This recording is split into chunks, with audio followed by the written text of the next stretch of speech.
सौरभ पांडे लोक जनशक्ति पार्टी का राजनीति को क्या बनाएगा, जो अपने बाप को कभी कुछ नहीं बना पाया। नारायण दत्त तिवारी का वो झोला ढोते थे, चमचाई करते थे, क्या क्या व्यवस्था करते थे ये कैमरा पर नहीं कह सकते हैं, लेकिन उत्तर प्रदेश का बच्चा बच्चा जानता है। सौरभ पांडे को लेकर के आए चिराग पासवान, बिजनेस पार्टनर अपना बनाए। आप चले जाइए इंटरनेट पर साइट खोल करके देख लीजिए, कंपनी एक्ट का प्रोफाइल देख लीजिए कि 8 कंपनी के मालिक हैं चिराग पासवान। यह आदमी का यही विजन है चिराग पासवान का कि इन्होंने कहा कि जो व्यक्ति 25,000 प्राथमिक सदस्य बनाएगा उस पर टिकट पर विचार करेंगे। इसको पटना के सिविल कोर्ट में केस है। ये फ्रॉड आदमी है सौरभ पांडे, फ्रॉडगिरी कर रहा है।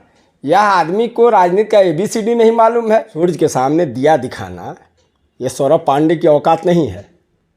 उसका औकात, उसके बाप का औकात को हम जानते हैं सौरभ पांडे को। चिराग पासवान का आज इंटरव्यू एक भी उठा करके दिखा दीजिए, तेजस्वी प्रसाद यादव और लालू यादव के खिलाफ एक बात बोले हो।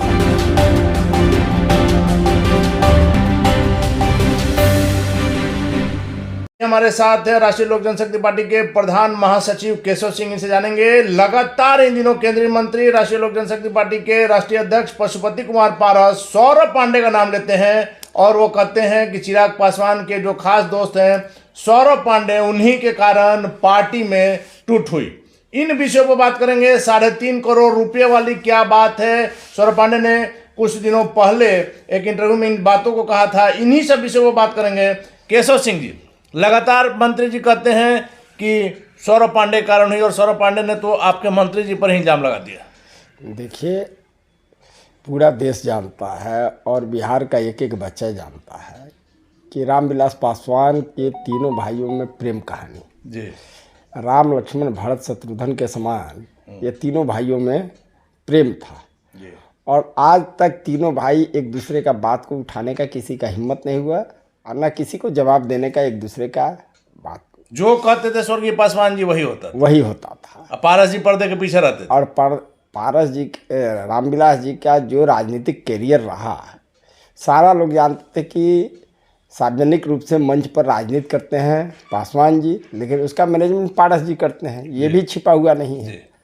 और उस परिवार जिसमें अटूट संबंध था, एक दूसरे का जो उदाहरण दिया जाता था कि राजा रामचंद्र जी के परिवार के बाद कोई परिवार है तो वह रामविलास पासवान का परिवार है जी। और एक बार का मैं घटना आप लोगों को बताना चाहता हूं। आप लोग प्रेस मीडिया के साथी हैं, आप लोगों को याद होगा जी। इसी पटना के राज्य कार्यालय में 1 हिलर रोड में प्रेस कॉन्फ्रेंस कर रहे थे। देवगौड़ा जी का परिवार में कुछ खटास हो गया था और उसमें कुछ अलग निर्णय हो गया था जी। तो उन्होंने प्रेस के साथियों ने पूछा कि देवगौड़ा जी का परिवार में टूट हो गया है, इस पर क्या बोलेंगे। आप रहे हैं देवगौड़ा जी का। कहें कि मैं किसी का परिवार के बारे में कोई टीपा टिप्पणी नहीं कर सकता हूं, लेकिन अपने परिवार के संबंध में मैं दावा कर सकता हूं कि ऐसा परिवार कोई नहीं मिलेगा जिसमें कोई न मत भिन्नता है न मन भिन्नता है। और हम लोगों का तीनों भाई का परिवार एक ऐतिहासिक परिवार है। तो जिस परिवार के मामले में उस परिवार का मुखिया का इतना गुमान हो और पूरा परिवार लेकर के चलता हो, उस परिवार को क्या कारण हुआ, किस कारण से टूट गया। रामविलास पासवान का परिवार को कभी कोई बाहरी लोग न चलाते थे न चलाने का प्रयास किए, न वो लोग ना किसी में क्षमता थी, न किसी में क्षमता थी। लेकिन जब से सौरभ पांडे को लेकर के आए चिराग पासवान, बिजनेस पार्टनर अपना बनाए। सौरभ पांडे कोई राजनीतिक आदमी नहीं है। उनका पिताजी का भी इतिहास को आप लोग को पलट करके जान लेना चाहिए जी। वो तो एक बार बिहार विधान परिषद, उत्तर प्रदेश विधान परिषद के सदस्य कुछ टर्म के लिए, जरूर कुछ समय के लिए बाई इलेक्शन में नारायण दत्त तिवारी बना दिए, क्योंकि नारायण दत्त तिवारी का वो झोला ढोते थे, चमचाई करते थे, क्या क्या व्यवस्था करते थे ये कैमरा पर नहीं कह सकते हैं, लेकिन उत्तर प्रदेश का बच्चा बच्चा जानता है। वैसे बैकग्राउंड और वैसे परिवार से आते हैं। और सौरभ पांडे लोक जनशक्ति पार्टी का राजनीति को क्या बनाएगा, जो अपने बाप को कभी कुछ नहीं बना पाया, उसको नहीं चमका पाया। तो लोजपा का राजनीति चमकाने और बनाने का बात एक सरासर बेईमानी है। और रहा बात तो इस परिवार को उसने तोड़ने का काम किया सौरभ पांडे ने, यह, और उसी के कारण ही पार्टी टूटी। पार्टी में हमेशा सौरभ पांडे और चिराग पांडे का सबसे बड़ा कमजोरी है कि ये दोनों का दोनों आदमी राजनीतिज्ञ नहीं है। चिराग पासवान भी राजनीतिक नहीं है। राजनीति करते हैं दिखावा के लिए, शुद्ध रूप से व्यवसाय करते हैं। आप चले जाइए इंटरनेट पर, साइट खोल करके देख लीजिए, कंपनी एक्ट का प्रोफाइल देख लीजिए कि 8 कंपनी के मालिक हैं चिराग पासवान। 8 कंपनी के मालिक हैं जी, उनका तो शपथ में दिया हुआ है।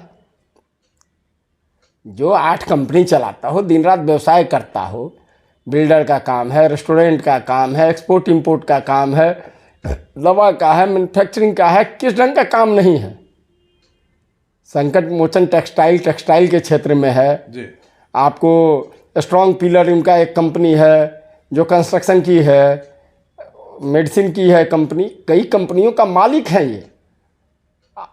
और धन संपत्ति का मामला कह दिया जाए तो यदि हिम्मत है तो अपनी कंपनी का, ऐसे तो नेट पर खोजा जाएगा, मिल जाएगा, आजकल छिपने वाला नहीं है। कंपनी का अपना जो ऑडिट रिपोर्ट है उसको सार्वजनिक करे। सार्वजनिक जीवन में जितने हैं शुद्धता और दूसरे पर आरोप लगाते हैं तो वो अपना घोटाला गड़बड़ी को लावे ना। कहाँ से 250 एकड़ का प्लॉट बनारस में खरीदा गया है और कहाँ से धन आया है ये सार्वजनिक करे ना पहले लोग।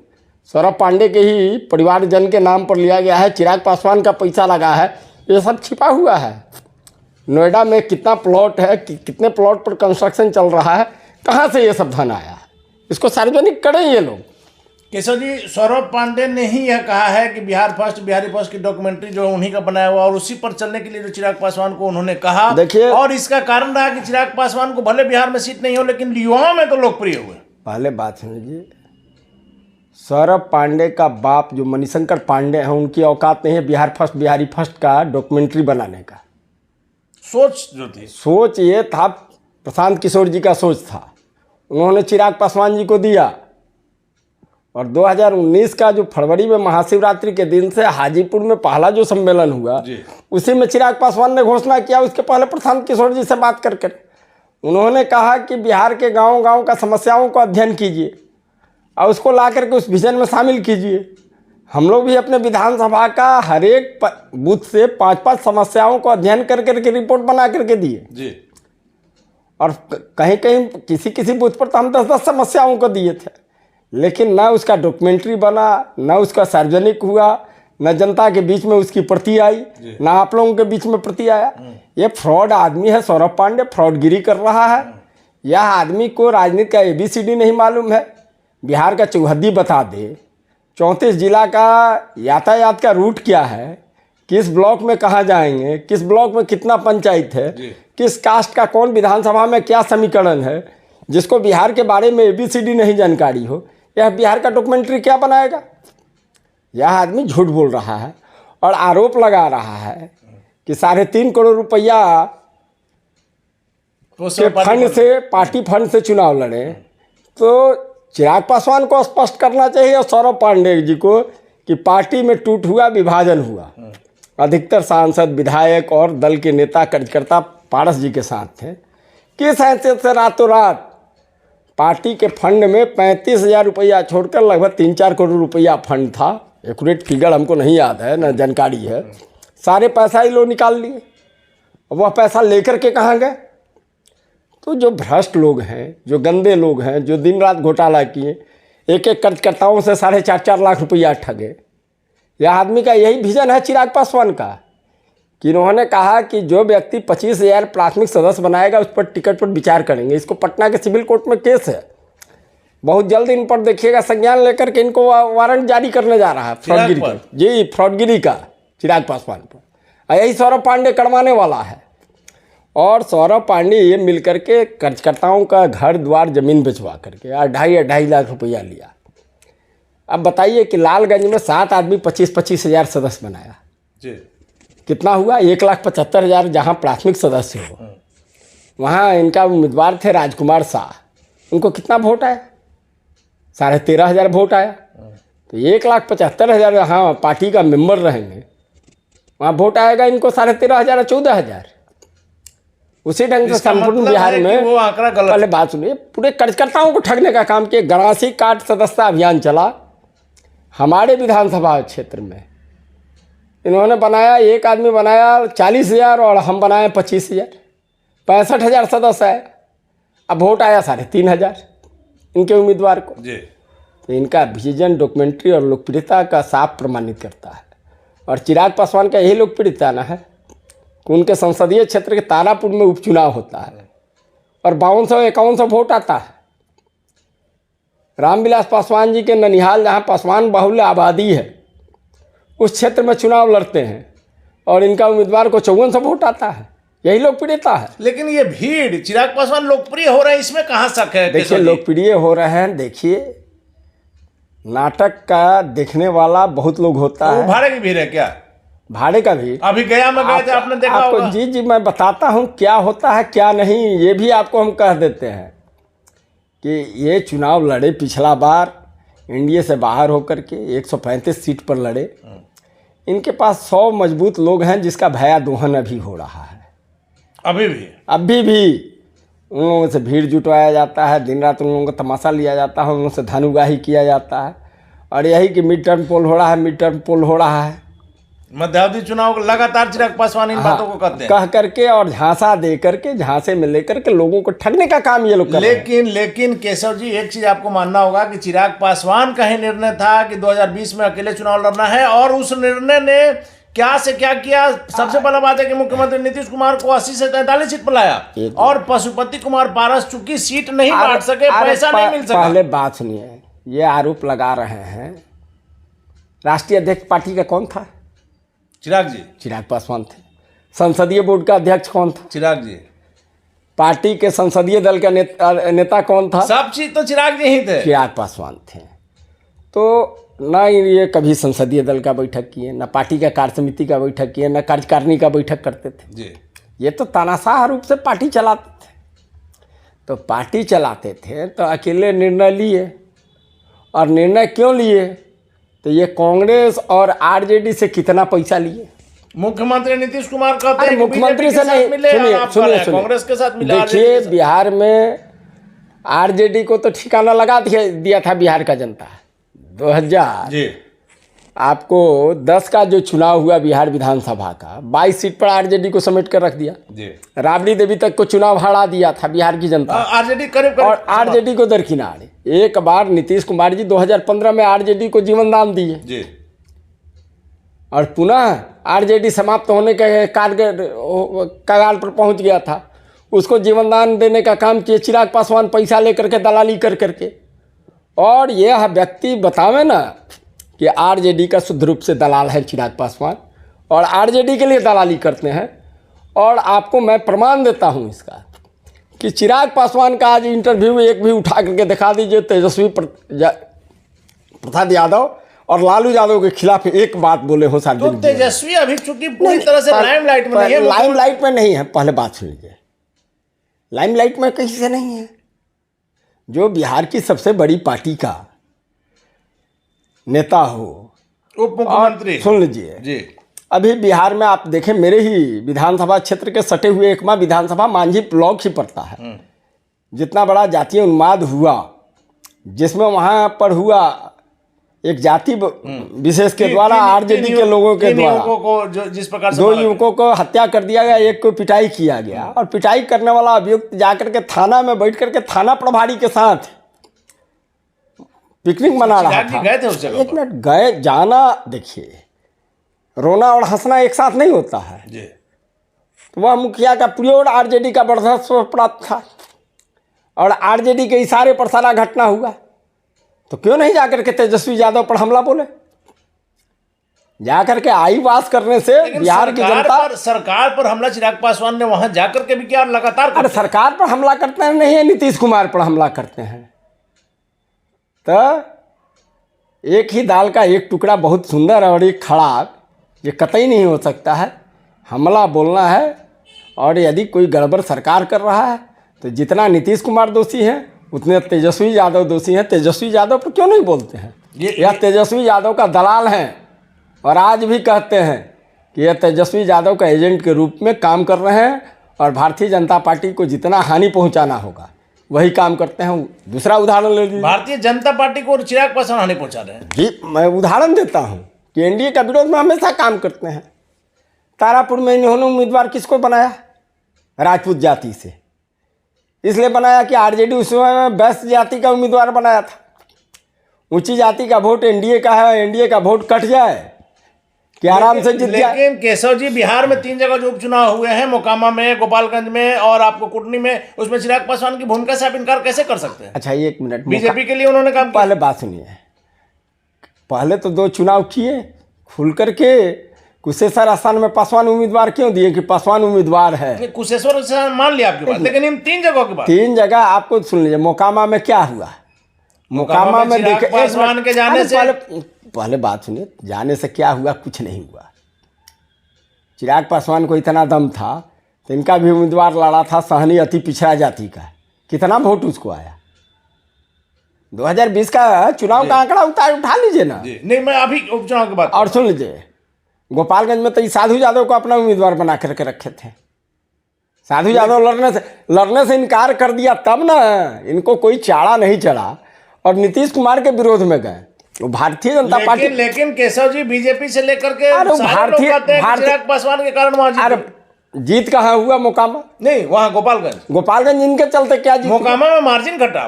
देखिए, मार्जिन घटा नहीं, मार्जिन बढ़ा।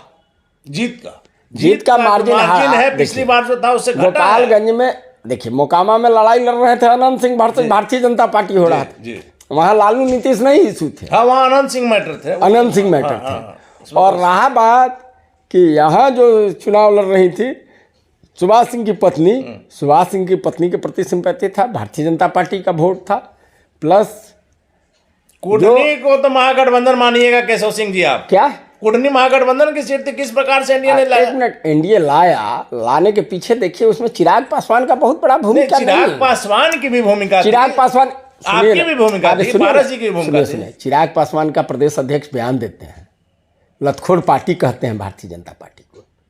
चुनाव प्रचार में जाने का 2 दिन पहले पारस जी प्रचार कर लिए, सारा पासवान वोट एकजुट होकर के एनडीए के पक्ष में चला गया। अंत में इज्जत बचाने के लिए चिराग पासवान गए। चिराग के पार्टी के प्रदेश ने ऐसा कभी नहीं कहा। चिराग पासवान नहीं कहा, आपको बाइट दिखा दें? बीजेपी को लतखोर पार्टी का जी, लतखोर पार्टी पेपर में आया, सारा जगह, सारा ये सार्वजनिक मंच पर है कि लतखोर पार्टी का संज्ञा दिए लोग। उसका संजय जायसवाल पर उल्टा सीधा आरोप लगाया, बाद में संजय जायसवाल ने चिट्ठी लिख बीजेपी के प्रदेश अध्यक्ष। हाँ जी, ये सारा चीज पब्लिक डोमेन में है, सारा चीज छिपा हुआ नहीं है। आपसे तो और कुछ छिपा नहीं। तो ये लोग देखिए, ये लोग दोपरसंखी लोग हैं, शुद्ध रूप से व्यवसाय करते हैं, अपने हित की राजनीति करते हैं। जनता के हित से कोई मतलब नहीं है, ना बिहार का हित से मतलब है। बतावे ना, कहीं भी जाकर के चिराग पासवान का बता दीजिए आप, इतिहास में इतना घटना में गए, कहीं जाकर के आर्थिक मदद की हो किसी गरीब गुरबा? आर्थिक मदद किए नहीं की, ये तो हमने नहीं देखा है। कहीं आप बता दीजिए नहीं। लेकिन केशव जी, बिहार में कहीं कोई घटना घटती है तो सबसे पहले चिराग पासवान पहुंचते हैं। जाते हैं, जा करके घड़ियाली यही ना कहते हैं कि गरम तवा पर रोटी सेकना जानते हैं चिराग पासवान। आप लोग क्यों नहीं सेकते हैं? हम लोग जा करके मदद करना जानते हैं। आपने जो मदद किया वो भी हमको पता है, चाहे अरवल में हो या हॉस्पिटल में हो, सब जगह हम भी थे। सब जगह हम लोग मदद करने का काम करते हैं। हम लोग उस पर लाश की राजनीति हम लोग नहीं करना जानते। हमने देखा है, आपने जो दिया किसी को हम लोग मरहम लगाना, हम लोग चुपचाप देना, चुपचाप सारा चीज करना जानते हैं। चिराग पासवान उसको मार्केटिंग करना जानते हैं, मार्केटिंग तंत्र हावी है। और देख लीजिए, ये बिहार की राजनीति में कतई सक्सेस नहीं होंगे, ये खाली हवाई नेता है। आप कतई सक्सेस नहीं कर रहे हैं। जेट सिक्योरिटी मिल गया, मंत्री बनने की बात हो रही है। सुन लीजिए, उनका क्षेत्र जो जमुई पड़ता है, चकाई का हो, तारापुर का बहुत सारा इलाका रहा है, और आपको ये झाझा का इलाका है, ये उग्रवाद प्रभावित रहा है। आईबी का रिपोर्ट हुआ, आईबी का रिपोर्ट के आधार पर मिलता है, ना किसी के कहने पर मिलता है, ना किसी मंत्री पद भी आईबी की रिपोर्ट के हिसाब से मिलेगा। अरे आपको हम कह रहे हैं ना, चिराग पासवान देखिए कुर्ता बंडी सिलवा करके चमकाते रहे।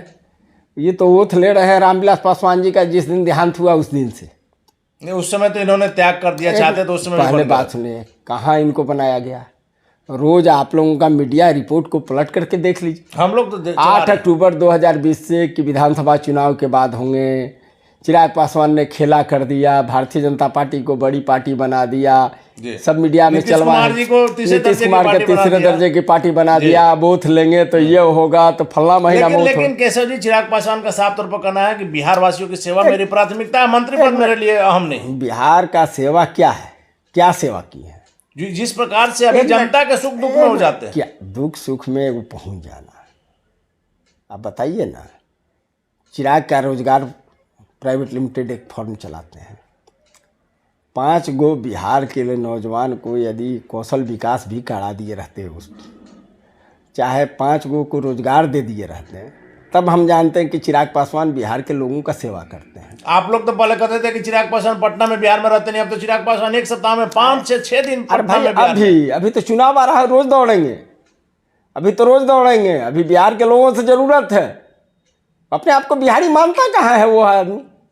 चलिए केशव जी, आखिरी सवाल है कि सौरभ पांडे ने ही इस बातों को कहा है कि जब कभी स्वर्गीय रामविलास पासवान जिलों में जाते थे तो उस समय ज़्यादा संख्या लोगों की नहीं जुटती थी, 15 आदमी, 20 आदमी, 25 आदमी जुटते थे, लेकिन चिराग पासवान उनसे आगे निकल गए हैं। जब चिराग पासवान जाते हैं तो अपार भीड़ जो है उन्हें घेर लेती है, उनके स्वागत में खड़ी रहती है। इस सौरभ पांडे ऐसे 2 पैसे के आदमी पर मैं बात नहीं करना चाहता हूँ।